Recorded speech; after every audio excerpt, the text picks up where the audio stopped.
Nauzubillahi minasyaitonirrajim. Bismillahirrahmanirrahim. Assalamualaikum warahmatullahi wabarakatuh. Hamdan wa syukran lillah, salatan wa salaman ala Rasulillah la nabiyya ba'dah. Asyhadu an la ilaha illallah, asyhadu anna Muhammadan abduhu wa rasuluh. Allahumma shalli ala Muhammadin tibbil qulubi wa dawaiha wa afiyatil abdani wa shifaiha wa nuril absari wa diyaiha wa ala alihi wa sahbihi ajmain. Allahumma rabbi shrah li sadri wa yassir li amri wa hlul 'uqdatam min lisani yafqahu qawli. Hasbunallahu wa ni'mal wakil, ni'mal maula wa ni'man nasir, wa la haula wa la quwata illa billahil aliyil azim. Alhamdulillah, kekuatan manusia setiap harinya adalah kemampuan memanage waktu yang dimilikinya untuk terus beradaptasi dengan tiga simpulan. Jadi tiga simpulan ini kalau mau disebut seperti apa yang ada dalam syair, kalau ada yang menyebut syair atau hadis, ya, i'mal lidunyaka ka'annaka ta'ishu abada wa'mal li akhiratika ka'annaka tamutu ghadan. Itu satu terminologi. Ada lagi yang menyebut man aradad dunya fa'alaihi bil ilmi, man aradal akhirah fa'alaihi bil ilmi, wa man aradahuma fa'alaihi bil ilmi. Jadi dunia dan akhirat banyak diberi definisi oleh para ulama kita adalah satu simpul yang harus bertemu dan tidak bisa terpisah. Yang pertama tadi kita sebut bahwa orang yang beramal untuk dunia seumpama dia merasa hidup selama-lamanya. I'mal lidunyaka ka'annaka ta'ishu abada. Berarti apa? Tidak boleh putus semangat, tidak boleh lepas ikhtiar, tidak hilang baik sangka, tidak boleh capek. Dan optimis ini bahasa motivasi, ya. Tapi sebenarnya optimis ini kalau dalam bahasa tauhidnya itu namanya baik sangka kepada Allah Subhanahu wa taala. Karena orang optimis tanpa baik sangka kepada Allah, optimisnya itu bisa kelihatan letih, capek gitu ya. Tapi kalau dia sudah membentuk karakter baik sangka kepada Allah, maka semua yang terasa tidak cukup secara matematis bisa merasa tercukupkan oleh keadaan. Jadi secara matematik tidak cukup, tapi begitu dia berbaik sangka kepada Allah, maka keadaan itu menyempurnakan rasa cukupnya. Jadi air yang ada ini kalau dibagi kepada kita semua pasti tak cukup. Kenapa? Karena terlalu sedikit. Tapi begitu saya hanya katakan kita hanya punya satu air ini, lalu kita semua merubah mindset, minum tidak perlu kenyang, yang penting menghilangkan rasa dahaga, maka semua akan minum sedikit. Nah, karena baik sangka kepada Allah, air yang sedikit ini sampai sempurna kepada kita semua. Itulah kira-kira man aradad dunya fa'alaihi bil ilmi. Jadi bicara tentang i'mal lidunyaka ka'annaka ta'ishu abada. Jadi beramal dunia seolah-olah hidup selama-lamanya, terminologinya tidak boleh capek dan merasa capek. Jadi kira-kira gitu. Saya dalam ceramah yang lalu-lalu sering bilang begini, walaupun ini saya khawatir ngomong ini. Kalau umur sudah panjang, maka jangan mau tidak sakit, karena sakit itu fitrah bagi manusia. Jadi berapa umur? 70. Ya harus sakit, nggak bisa nggak sakit. Namanya tubuh ini sudah dipakai puluhan tahun, mana mungkin nggak sakit, Pak?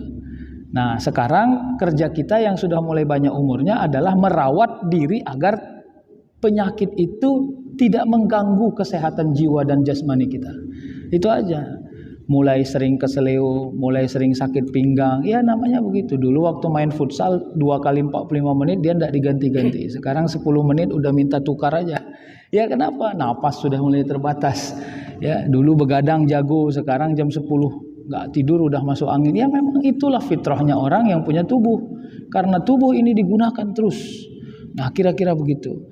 Nah lalu bagaimana merawat sangka baik itu kepada orang yang merasa bahwa tubuhnya tidak seenergik dulu? Yaitu tadi, kita beradaptasi dengan perubahan yang terjadi kepada diri kita. Jadi jangan pernah dihubungkan, saya ini ahli zikir, tapi kenapa badan saya tidak sesehat dulu? Itu pertanyaannya salah. Dulu sama sekarang beda. Dulu 10 tahun, pastilah tubuhmu lebih sehat. sekarang sudah lewat. Ya, sekarang yang perlu dijaga adalah mentalnya, rohaninya, batinnya, tidak boleh sakit.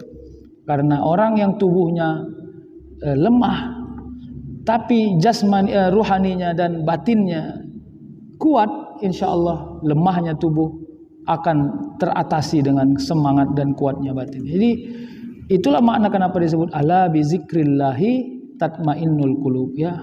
Orang-orang yang berzikir itu akan diberi tatmainnul qulub. Itu sama kayak orang wafat, apa yang dipanggil Allah ketika orang wafat, ya ayyatuhan nafsul mutmainnah. Jadi mutmainnah sama tatmainnah itu satu kosakata. Jadi waktu hidup kita disuruh berzikir agar tenang jiwa kita, waktu mati juga yang dipanggil adalah jiwa-jiwa yang tenang. Ya ayyatuhan nafsul mutmainnah, wahai jiwa-jiwa yang tenang. Berarti yang dicari adalah ketenangan. Ketenangan itu terminologinya proporsional.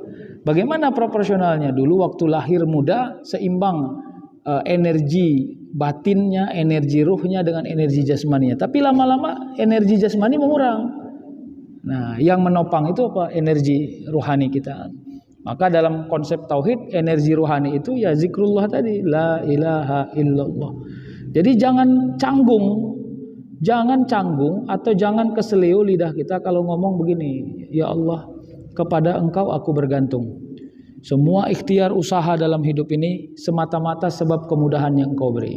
Tapi selebihnya kesempurnaan daripada semua tabiat kita ini kalau bukan izin dan ridha Allah Subhanahu wa taala, tak ada yang sempurna, Pak. Ya, bayangkan ya, gembira kali awak datang dari kantor ini pulang ke rumah bawa martabak dengan asumsi istri dan anak awak gembira menerima martabak ini, ya kan? Awak merasa sudah cari uang yang halal, beli makanan yang lezat, dibawa juga ke rumah dengan ekspektasi anak-anak dan istri di rumah gembira menerima martabak. Tapi begitu sampai di rumah, awak panggil anak-anak dengan rasa gembira, sini ayah ada hadiah kejutan. Sini ayah ada hadiah kejutan. Datanglah yang istri di kamar keluar ke depan, anak di kamar keluar ke depan, hanya sekedar untuk menengok hadiah ayahnya. Apa itu ya? Apa itu? Begitu dibuka martabak, istri bilang, "Allah, kenapa lah martabak yang abang beli?" gitu. Lalu anak bilang, "Cuma martabak yang ayah bawa." Hati-hati ya. Kadang-kadang kita ini kalau terlalu berharap kepada dunia, maka dunia tidak sering menyuguhkan apa yang kita inginkan. Tapi kalau kita bergantung kepada Allah, maka semua ekspektasinya akan sangat elastis. Kalau lagi ringan hidup kita, maka diringankan Allah semua keadaannya. Kalau lagi sulit hidup kita, maka kesulitan itu tidak membuat kita bersangka jelek kepada Allah Subhanahu. Itulah elastisitas yang dijaga. Bapak Ibu yang dirahmati Allah, ini penting bagi kita. Karena banyak orang yang tidak mampu melewati hidup ini bukan karena tidak sehat jasmaninya, tapi ruh dan batinnya tidak seimbang mendapati sehat jasmaninya itu. Ya, makanya sekarang ini era di mana tidak tua, bukan hanya tua yang menyebabkan mati, bukan hanya sakit yang menyebabkan mati, bukan hanya kecelakaan yang menyebabkan mati. Karena sakit, tua, dan kecelakaan itu hanya simbol matematik dari kematian. Tapi sesungguhnya kematian itu rahasia Allah Subhanahu wa taala. Ada orang lagi jogging tiba-tiba sakit jantung, dead. Kawan yang satu lagi merokok aja di bantainya nggak siap-siap, mati pun nggak juga misalnya. Kira-kira gitu. Jadi oleh karena itu apa yang mau saya katakan? Maka tidak boleh bersimpul kepada energi jasmani, itu maksud saya. Saya mau bilang itu. Nah, itulah kenapa para ulama dulu katanya begini. Ya, kalau kajiannya tasawuf, tahukah engkau siapa orang paling rugi di muka bumi ini? Dia bertanya. Lalu dijawab sama guru itu. Orang yang rugi di muka bumi ini adalah orang yang tahu dia betapa nikmatnya berzikir kepada Allah, tapi dia tidak menjadikan zikir sebagai asupan detik demi detik waktu dalam hidupnya. Nah, ini Bapak Ibu, saya kira bolehlah ini menjadi statement sederhana. Jadi karena zikir itu tidak hanya lafaz, tapi zikir itu adalah kemampuan kita connecting, ya, menjaga konektivitas antara kita punya aktivitas dengan apa yang Allah hadirkan kepada diri kita. Kalau lagi gembira, kegembiraan tidak melahirkan sombong.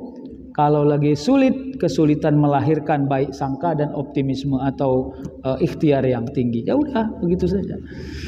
Nah, ini ada hubungannya dengan yang saya sampaikan. Hari ini kita mau menyambung kajian kita di Syajaratul Ma'arif. Hari ini kita mau baca halaman 180. Ya.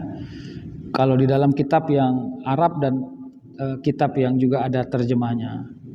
Faslun fit tawadu wal ikhbatillah lillah. Pasal untuk tawadu di hadapan Allah Subhanahu wa taala. Jadi penulis kitab ini juga mengajarkan bagaimana tawadu kepada Allah Subhanahu wa taala. Makanya ada dua terminologi, Pak. Ini juga harus kita dudukkan. Beda etik dan akhlak. Ya, kalau ustadz-ustadz atau ulama yang lain sering mendefinisikan etik itu dengan adab. Makanya ada namanya peradaban. Apa itu etik? Etik itu ya etika, etis. Jadi kalau ada orang seorang anak menyalam ibunya kalau mau pergi sekolah itu etik namanya. Kepantasan ya atau adab, keberadaban. Tapi kalau akhlak, dia hubungannya langsung kepada Allah. Makanya sholat itu akhlaknya seorang manusia kepada Allah. Orang yang infak lalu dia berhasil menjadikan infak itu niatnya karena Allah Subhanahu wa taala. Infaknya itu adalah akhlaknya kepada Allah. Makanya orang yang berinfak dengan akhlaknya pasti tak akan meninggalkan kewajibannya, enggak mungkin. Jadi tidak ada lagi kita punya statement yang begini. Saya Ustadz kalau nyumbang banyak saya, tapi kalau sholat tuh yang masih malas. Nah, itu enggak ada itu karena dia enggak parsial dia. Kalau orang menyumbang, berinfak, bersedekah asbab daripada rasa tunduknya kepada Allah, maka otomatis akan terjaga rasa kepatuhannya kepada Allah. Itu otomatis, enggak parsial dia. Sama seperti kerja baterai yang kalau dipasang kepada satu mobil-mobilan atau boneka-bonekaan misalnya, maka begitu baterai itu punya power, punya energi, maka otomatis dia akan menggerakkan mainan itu dengan otomatis, tidak parsial bekerjanya. Kira-kira gitu, hanya tinggal on off-nya aja. On off-nya itu apa? Itulah kemampuan bersadar diri bahwa kita ini produknya produk Allah Subhanahu wa taala. Meskipun kita diberi akal untuk mampu memilih mana yang benar, mana yang salah, kerja akal itu hanya pada urusan teknis. Tidak pada urusan yang lebih besar daripada urusan teknis. Kira-kira gitu, Pak ya. Baik ya, maka kita lanjut. Qala Allah Ta'ala, innal ladzina amanu wa amilus solihati wahbatu ila rabbihim ulaika ashabul jannah hum fiha khalidun. Ya. Kata Allah di dalam surah Hud ayat 23. Sesungguhnya orang-orang beriman dan beramal soleh itu ya, mereka merendahkan diri di hadapan Allah dan mereka itu adalah ya ashabul jannah, penghuni surga. Ya. Hum fiha khalidun. Jadi Allah yang mengatakan mereka itu adalah orang-orang yang kekal di dalamnya. Jadi kata kunci dari ayat ini adalah wahbatu ila rabbihim.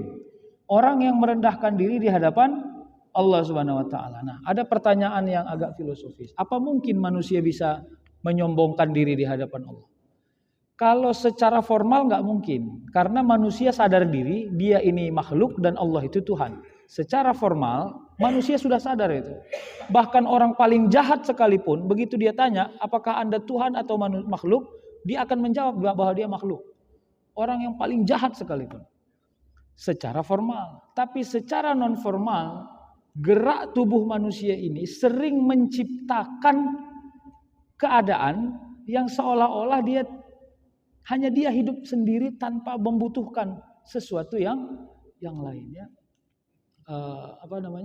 Ini menjadi catatan bagi diri kita. Jadi tingkat kesombongan manusia itu diukur dari apakah dia berhasil melepaskan diri bergantung kepada Allah atau tidak. Ini saya kasih contoh lah. Ini kalau anak-anak, tapi anak-anak juga sebenarnya nggak ada yang salah, cuman kita harus bercermin dari mereka. Begitu dapat raport, lalu si anak juara 1, dia bilang diwawancarai sama mamanya, kenapa bisa dapat ranking 1? Dia bilang ini buah kerja keras saya, Ma. Sebab saya belajar setiap hari, saya 1 hari itu 4 jam belajar, terus saya les, terus saya ini. Kalau enggak itu tidak akan dapat ini semua. Kalimat ini tidak ada yang salah, sama sekali tidak ada yang salah. Tapi kalau sensitivitasnya kita uji, kalimat ini akan lama-lama sering menjebak orang untuk mulai menghapus rasa bergantung kepada Allah. Kalau saya sering menggambarkan begini, ada ini manusia ada wayar-wayar yang tak kelihatan terhubung kepada Allah Subhanahu wa taala. Dan wayar-wayar itu pelan-pelan diputus. Tentang kepintaran, nggak pun sholat aku pintar kok, buktinya semalam waktu aku belajar tinggal sholat isya dapat kok semua soal, kira-kira gitu. Mohon maaf ya Pak, gitu ya. Dia mengerjakan satu proposal project yang disuruh bosnya, hitungannya ratusan juta kira-kira. Terus dia nggak sholat zuhur, nggak sholat asar mengerjakan itu. Dan proposal itu setelah dia presentasi dipuji oleh klien misalnya. Buktinya aku nggak sholat kemarin aman kok. Putus satu-satu Pak. Putus satu-satu. Kenapa? Karena itu yang kita bilang kemarin, akal kita ini secara produktif dirancang sangat kalkulatif. Jadi itulah kelemahan akal kita Pak. Akal kita ini sulit melihat sesuatu yang kualitatif. Dia hanya cenderung menilai sesuatu yang sangat kuantitatif. Makanya tauhid dan tasawuf mengajarkan kita untuk balance. Melihat sesuatu yang kuantitatif juga pada alat ukur kualitatif. Yang kualitatif juga bisa sesekali diukur secara kuantitatif. Jadi mix method dia. Jadi tidak bisa kita parsial melihat metodenya hanya melihat A atau B gitu.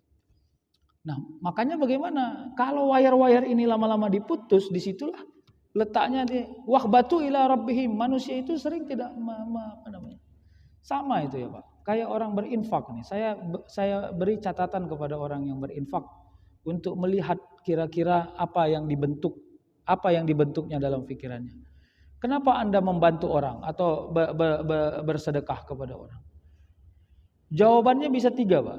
1, karena saya punya banyak uang dan yang saya beri itu tidak ada uang. Maka sebagai orang yang banyak uang saya kasih dia. Oke, itu 1. Yang kedua, saya punya banyak uang dan dia tak punya banyak uang. Saya kasihan nengok dia. Karena kasihan saya bantulah dia. 2. Yang ketiga Pak, saya punya banyak uang. Tapi saya masih sering merasa buruk sangka kepada rezeki Allah meskipun saya sudah punya banyak uang. Terus Allah tunjukkan dia di hadapan saya hanya menjual gorengan yang untungnya 100 perak, tapi dia sangat gembira menjual itu. Saya sindir-sindir pun dia tetap menyambut dengan sukacita. Padahal keuntungan yang dia jual mungkin hanya hitungan menit saya bisa ambil untung itu. Artinya saya berpikir saja sudah melampaui keuntungan dia. Dia bekerja 1 harian mungkin hanya sekedar dapat. Tapi dia masih berbaik sangka kepada rezeki Allah. Berarti saya tidak lebih mulia dari dia.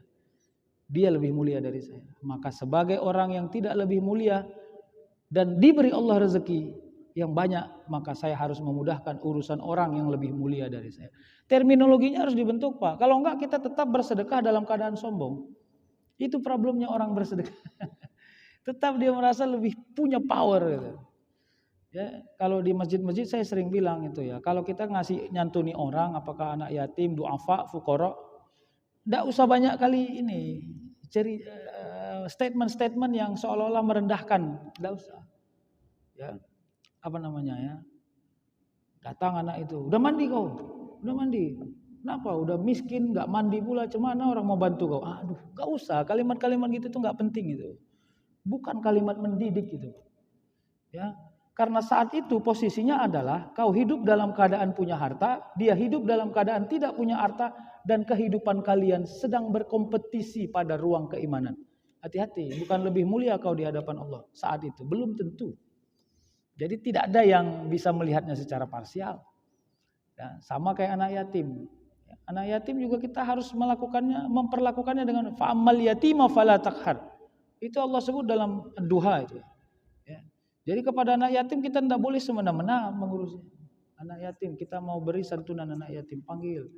Ya. Si Udin bin Uco nama bapakmu kan? Ya, kapan bapakmu mati? Ditanyainya pula, nggak perlu ditanya-tanyai kali. Ya kan? Sini, kau anak yatim itu kan, sini, kau yang anak yatim kan, diulang-ulanginya anak yatim. Dia pun sedih sebagai anak yatim. Jadi kalau kau gembira karena memberi bantuan kepada dia sebab kau sudah memberi bantuan kepada anak yatim, satu yang kita sering lupa adalah menyempurnakan marwahnya ketika kita memudahkan urusannya. Itu juga hak yang dia harus kita kasih kepada dia. Jadi jangan kita ambil hak itu. Seolah-olah kita kasih hak dia menerima harta, oke lah. Tapi mendapatkan hak untuk merasa tidak direndahkan itu juga penting. Jadi makanya ini ya PR bagi kita lah kalau kajiannya tasawuf. Karena memang tasawuf itu membentuk attitude yang khuluqiyah, akhlak. Jadi kalau kita berbuat baik kepada orang bukan sebab orang harus memuji kita. Nah, sebab itu tanggung jawab seorang mukmin di hadapan Allah. Karena yang menilai itu nanti adalah Allah Subhanahu wa taala. Jadi attitude-nya harus sempurna gitu ya. Jadi ini kita jaga Pak. Wahbatu ila rabbihim ya. Ulaika ashabul jannah. Jadi ingat, ketika orang beriman dan beramal soleh kata Allah, innallazina amanu wa sholihah, dan lalu dia merendahkan diri di hadapan Allah. Ingat ya Pak, ini agak sedikit teoritik. Allah itu kadangkala menyebut dirinya dalam Al-Qur'an itu Allah. Bi asma'ihim, nama berarti. Tapi Allah itu kadang-kadang menyebut dirinya sebagai identitas. Rob itu identitas Pak, Tuhan. Jadi saya kalau menyebut diri saya sebagai nama, Sukri misalnya, itu saya sebagai diri saya.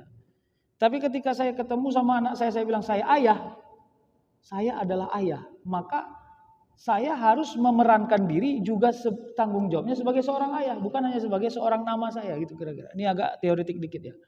Maka ketika Allah menyebut di sini innallazina amanu wa amilus solihati wahbatu ila rabbihim, bukan wahbatu ilallah, wahbatu ila rabbihim.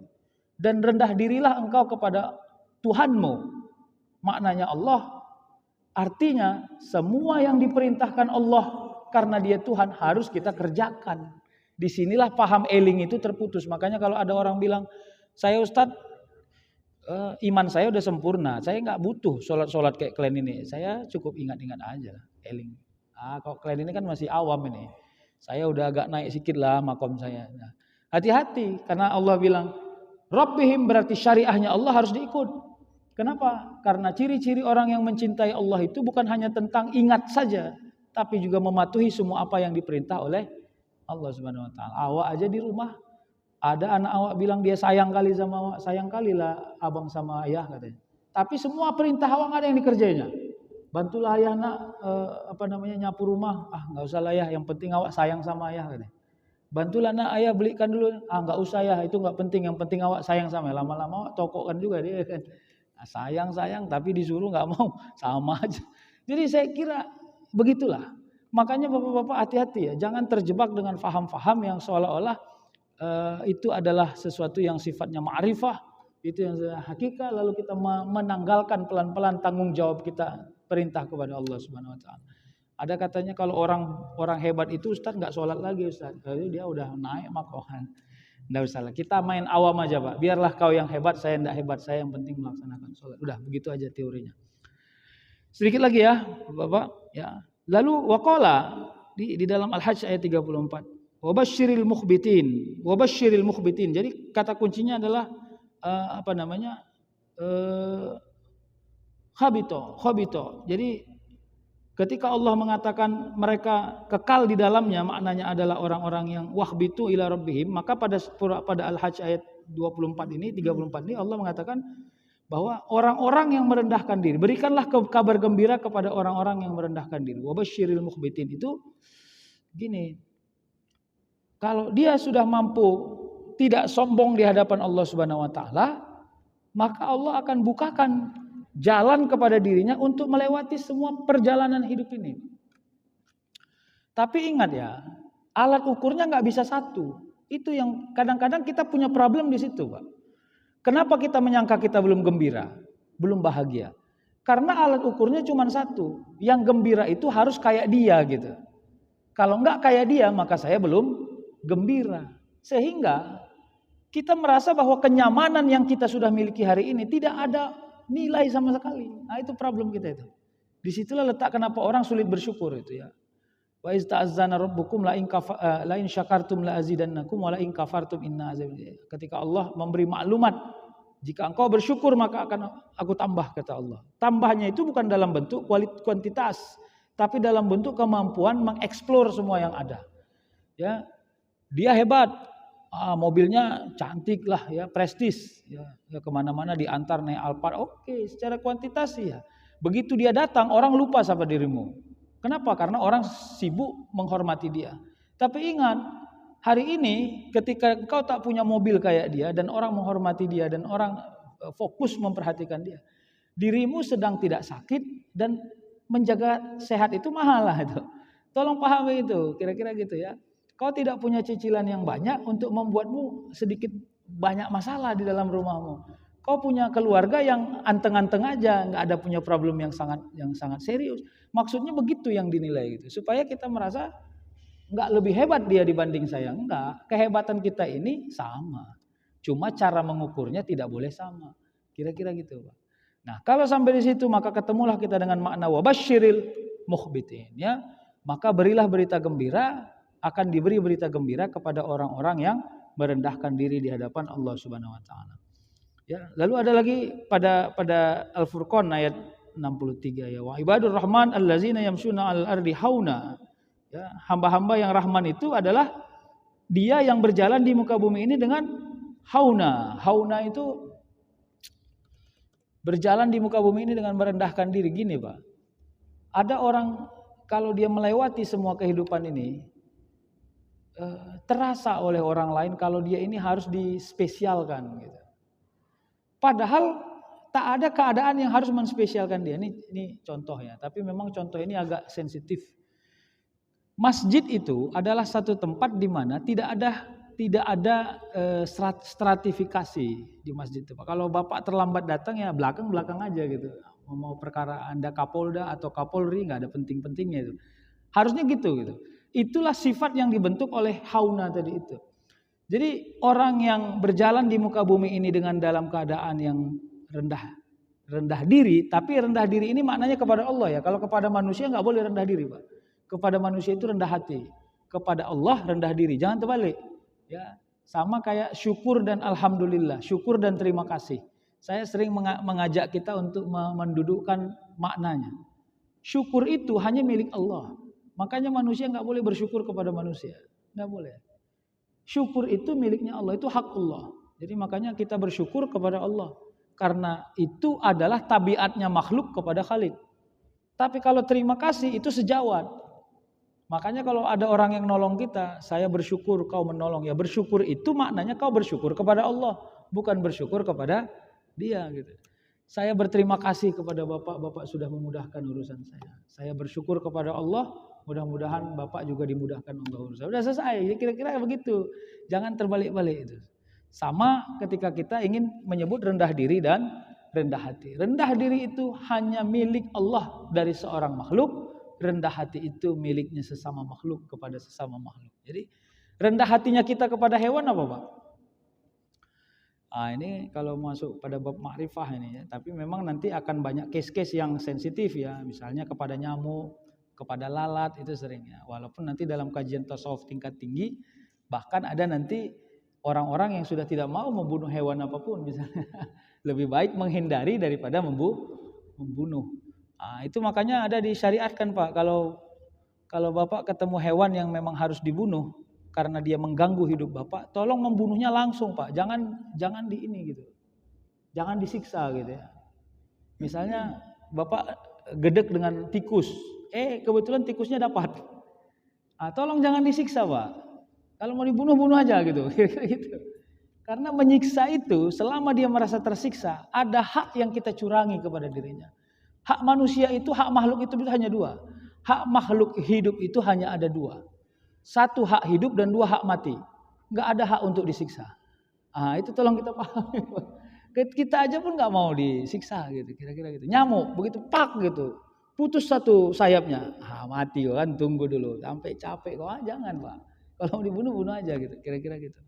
Ya itulah kenapa kalau kita bicara sembelihan hewan kurban, ya wajib parangnya itu benar-benar tajam. Tidak boleh sesuatu yang meragukan, Pak. Kenapa? Karena itu menyiksa dirinya. Oke, kita kembali. Apa rendah hatinya kita kepada hewan itu tadi, kalau kita ketemu kucing misalnya, lalu dia berhasil kita melihat bahwa dia membutuhkan makanan dari kita. Sedikit saja dikasih, seumpama dia merasa mendapati haknya. Itu sensitivitas yang harus dijaga, Pak. Yang kedua, sampai pada ada di dalam syair-syairnya para sufi itu ya. Katanya begini, ada seorang pemilik rumah ya, seorang tuan rumah. Dia sedang membungkus gula di dalam rumahnya. Lalu gula yang dibungkus itu tercecer beberapa butir ke bawah. Dan beberapa butir yang tercecer itu menjadi sangka baik para semut yang ada di bawah, seolah-olah yang punya rumah ini bersedekah kepada mereka. Sampai di situ itu pun dianggap sebagai ya rendah hati kita kepada sesama makhluk.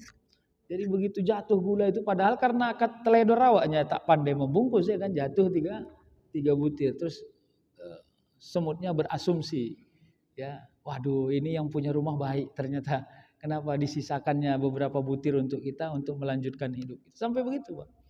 Nah, tentang bagaimana nanti meneruskannya ya tinggal sensitivitas kita yang harus kita jaga. Ini sedikit lagi ya. Wa ibadur rahmani allazina la yamsuna al ardi hauna. Jadi kita ini hamba-hamba yang rahman itu kata Allah, yang mendapati kasih sayang Allah itu adalah dia berjalan di muka bumi ini dengan merendahkan diri. Merendahkan dirinya kepada Allah Subhanahu wa taala. Jadi tidak boleh ada kesombongan di muka bumi ini. Kalau ada orang mengajak kita untuk menebar manfaat, tebarlah manfaat. Tapi kalau orang sedang tidak membutuhkan manfaat dari kita, maka bersembunyilah. Kenapa? Karena kadang-kadang memaksa-maksa diri menceritakan kehebatan kita justru membuat orang bersangka buruk kepada diri kita. Kira-kira gitu. Jadi ya ada orang bilang gini ya, musuhmu tidak perlu tahu sehebat apa dirimu, kan ada yang gitu-gitu ya. Karena dia pasti akan terus memusuhimu. Kira-kira saya tidak paham sambungannya, tapi itulah kira-kira logika yang paling sempurna.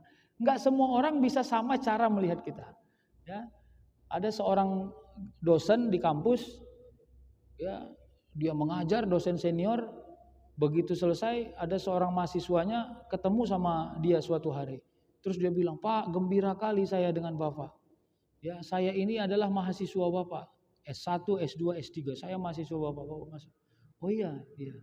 Saking gembiranya, dosen ini nanya kepada mahasiswa ini, apalah yang paling kau ingat dari saya waktu saya mengajar? Dengan polosnya mahasiswa itu bilang, saya ingat dulu Pak, pokoknya Bapak asal masuk pasti pakai peci hitam Pak. Nah, itu. Jadi bayangkan ya, sehebat apa udah mengajar awak dosennya kepada mahasiswa itu, cuman yang diingat mahasiswanya hanya pecinya aja. Padahal tadi ekspektasi dosennya bisa ngomong, oh saya ingat Bapak pernah ngajari teori ini, Bapak pernah ngajari teori ini. Yang dia ingat cuma pecinya. Sama Pak.